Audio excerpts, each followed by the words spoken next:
ناظرین، صوفیہ کرام کے پاس ایسا علم تھا جو نہ کتابوں میں ملتا ہے اور نہ عقل سے سمجھ آتا ہے۔ یہ وہ راز ہے جسے افشا کیا جائے تو انسان مارا بھی جا سکتا ہے۔ حضرت ابو ہریرہ رضی اللہ تعالی عنہ نے فرمایا کہ مجھے رسول اللہ صلی اللہ علیہ وآلہ وسلم سے دو طرح کا علم ملا ہے، ایک عام کر دیا گیا اور دوسرا اگر بتا دوں تو تم مجھے قتل کر دو گے۔ آخر یہ علم کیا ہے؟ کیا یہ وہی پوشیدہ علم ہے جسے علم لدنی کہا جاتا ہے؟ آئیے آج ہم اس سے پردہ ہٹائیں گے۔ آخر وہ کون سا راز تھا جسے حضرت ابو ہریرہ نے چھپایا؟ حضرت نظام الدین اولیاء کے مرید نے جوتا اللہ کا کیوں کہا؟ قاضی کے سامنے وہ مرید بار بار ایک ہی جواب کیوں دیتا رہا؟ ہم اس ویڈیو میں دیکھیں گے نظام الدین اولیاء نے کیوں فرمایا کہ وہ مرید درست کہہ رہا ہے۔ قرآن میں اللہ نے کہا زمین و آسمان میں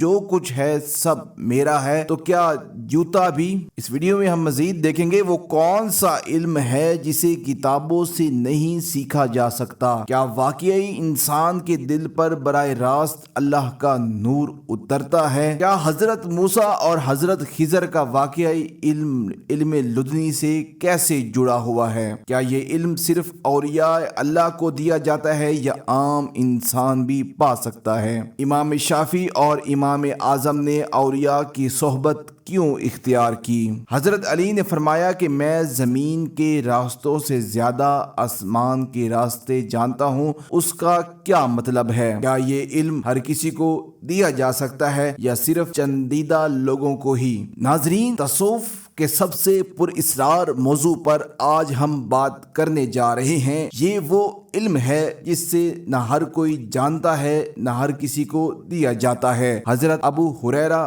فرماتے ہیں مجھے رسول اللہ صلی اللہ علیہ وآلہ وسلم سے دو طرح کے علم ملے، ایک وہ جو سب کو بتا دیا گیا اور دوسرا اگر ظاہر کر دوں لوگ مجھے قتل کر ڈالیں گے۔ سوچنے کی بات یہ ہے کہ آخر وہ کون سا علم تھا جو اتنا خفیہ اور اتنا خطرناک تھا؟ ناظرین، یہی وہ علم ہے جسے علم لدنی کہا جاتا ہے، وہ علم جو عقل، منطق اور کتابوں سے بالاتر ہے۔ یہ علم براہ راست اللہ کی طرف سے انسان کے دل میں اترتا ہے۔ آپ نے حضرت نظام الدین اولیاء کا نام ضرور سنا ہوگا اور ایک مرید کو بھی آپ نے جوتا سلوانے کے لیے بازار بھیجا۔ مرید جب موچی کے پاس پہنچا تو وہاں پہلے ہی کئی جوتے پڑے تھے۔ موچی نے جوتے کو دیکھ کر پوچھا یہ جوتا کس کا ہے؟ مرید نے جواب دیا یہ جوتا اللہ کا ہے۔ موچی حیران ہوا، دوبارہ پوچھا، مرید نے پھر وہی کہا، تیسری بار یہی جواب ملا۔ اب موچی کو شک ہوا یہ شخص دین کے خلاف باتیں کر رہا ہے۔ اس وقت نظام شریعت پر سختی سے عمل کرواتا تھا، چنانچہ موچی نے سپاہی بلا کر مرید کو گرفتار کروا دیا۔ سپاہی نے قاضی کے سامنے مرید کو پیش کیا اور کہا یہ شخص کہتا ہے کہ یہ جوتا اللہ کا ہے۔ قاضی نے بھی سوال کیا اور مرید نے وہی جواب دیا۔ قاضی نے سوچا شاید یہ شخص پاگل ہے، اسے ایک رات شاہی محل میں ٹھہرا دیا گیا تاکہ دیکھیں یہ واقعی ہوش میں ہے یا نہیں۔ اگلے دن جب قاضی نے مرید سے وقت پوچھا اس نے بالکل صحیح بتایا۔ قاضی نے پوچھا میرے ہاتھ میں کیا ہے؟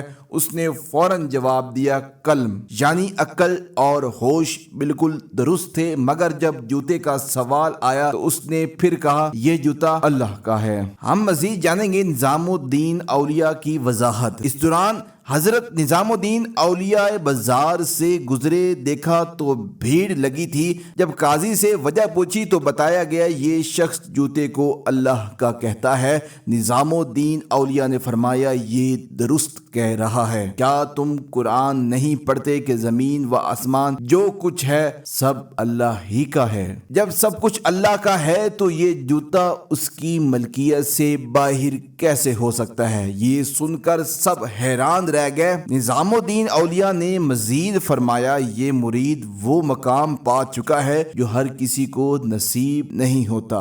یہ علم لدنی کا حامل ہے، اسے ہر چیز میں اللہ کی جھلک نظر ہی آتی ہے۔ ہے۔ یہ وہ علم ہے جو نہ کتابوں میں ہے نہ کسی اسکول میں، یہ صرف اللہ کے خاص بندوں کو عطا ہوتا ہے۔ یہ وہی خزانہ ہے جسے صوفیاء اپنی سینوں میں چھپائے رکھتے ہیں۔ ناظرین، جس میں آپ نے جانا علم لدنی کسی قدرتی نیاب اور پوشیدہ خزانہ ہے، تصوف کے اس سفر میں اب ہم جانتے ہیں کہ علم کی دو بڑی قسمیں ہیں۔ ایک وہ علم جو ہم مدرسے، اسکولوں، کالجوں اور یونیورسٹی سے پڑھ کر حاصل کرتے ہیں۔ دوسرا وہ علم جو براہ راست اللہ تعالیٰ کی طرف سے انسان کے دل پر اترتا ہے، یہی علم لدنی کہلاتا ہے۔ اب ہم مزید جانیں گے حضرت ابو ہریرہ رضی اللہ تعالی عنہ کا راز کیا تھا۔ جیسا کہ ہم نے سنا، حضرت ابو ہریرہ رضی اللہ تعالی عنہ کو نبی کریم صلی اللہ علیہ وآلہ وسلم نے دو علوم عطا کیے۔ پہلا عام لوگوں کے لیے تھا، دوسرا صرف خاص لوگوں کے لیے۔ یہی دوسرا علم باطنی علم ہے۔ یہی علم اللہ کے اولیاء کو عطا ہوتا ہے اور یہی انہیں باقی انسانوں سے ممتاز کرتا ہے۔ اگر اس کو قرآن کی روشنی میں دیکھا جائے، قرآن پاک میں اللہ تعالیٰ نے حضرت موسیٰ اور حضرت خضر کا واقعہ بیان کیا ہے۔ اللہ فرماتا ہے، ہم نے اپنے بندوں میں سے ایک بندے کو پایا جسے ہم نے اپنی رحمت عطا کی اور اپنی طرف سے خاص علم دیا۔ یہی وہ الہامی علم ہے جو انسانوں کو براہ راست اللہ کی طرف سے ملتا ہے۔ جب ہم علم لدنی کا سفر کرتے ہیں، جب کوئی بندہ یہ علم پا لیتا ہے تو اس کی زندگی کا مقصد صرف ایک رہ جاتا ہے، اللہ کی معرفت حاصل کرنا۔ یاد رکھیں، انسان کا اصل مقصد دنیاوی دولت یا شہرت نہیں، بلکہ اپنے رب کو پہچاننا ہے۔ جس نے معرفت الہی حاصل کر لی، اس نے اپنی زندگی کا مقصد پا لیا، اور جس نے یہ معرفت حاصل نہ کی تو اس کا اس دنیا میں آنا یا نہ آنا برابر۔ اس کے روحانی اثرات کیا ہیں؟ جس کے پاس یہ علم آ جاتا ہے وہ اللہ کی نشانیوں میں چھپی حقیقتوں کو دیکھنے لگتا ہے۔ اس کے لیے دنیا کی ہر چیز اللہ کے نور کا مظہر بن جاتی ہے۔ وہ بندہ صرف ظاہر کو نہیں دیکھتا بلکہ حقیقت کو جان لیتا ہے۔ یہ علم انسان کو اللہ کے قریب کر دیتا ہے، اور اللہ کے قریب ہونے والا بندہ دوسروں کے لیے ہدایت، محبت اور روشنی کا ذریعہ بن جاتا ہے۔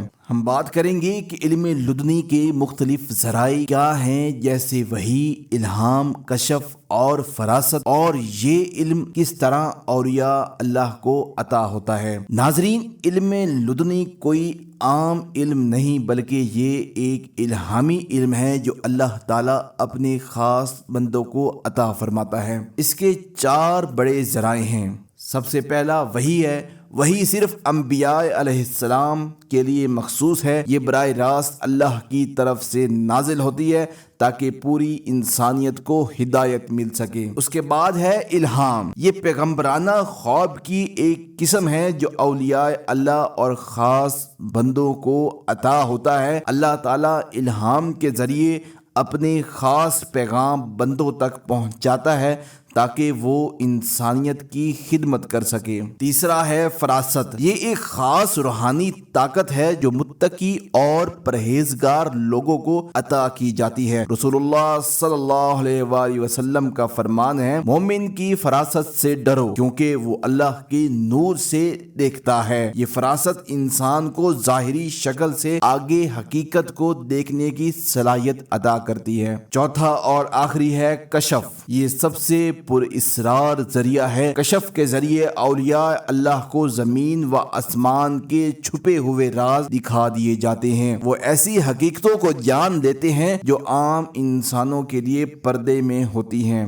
ناظرین، یہی وہ علم ہے جو اللہ کے خاص دوستوں کو دنیاوی حدوں سے نکال کر معرفت الہی کے نور میں داخل کر دیتا ہے۔ یہ لوگ اللہ کے رازدار بن جاتے ہیں اور اللہ تعالیٰ انہیں اپنی خاص عنایتوں سے نوازتا ہے۔ ہم مزید اس میں جانیں گے علم لدنی حاصل کیسے ہوتا ہے۔ کیا یہ محض عبادات و ریاضت سے ملتا ہے یا کسی اللہ والے کی صحبت اور نگاہ کی ضرورت ہوتی ہے؟ ناظرین، علم لدنی کے حصول کا سفر بڑا نازک اور مشکل ہے۔ یہ نہ تو صرف کثرت عبادت سے ملتا ہے اور نہ ہی صرف کتابیں پڑھنے سے، یہ وہ نور ہے جو کسی اللہ والے کی صحبت اور اللہ کی خاص عنایت سے نصیب ہوتا ہے۔ ولی اللہ کی صحبت کیا ہے؟ امام شافعی رحمۃ اللہ علیہ فرماتے ہیں اللہ تعالیٰ اپنے دوست کو پہلے الہامی علم عطا کرتا ہے، اس لیے بڑے بڑے ائمہ اور صوفیہ ہمیشہ کسی نہ کسی ولی اللہ شاگردی اختیار کرتے ہیں۔ امام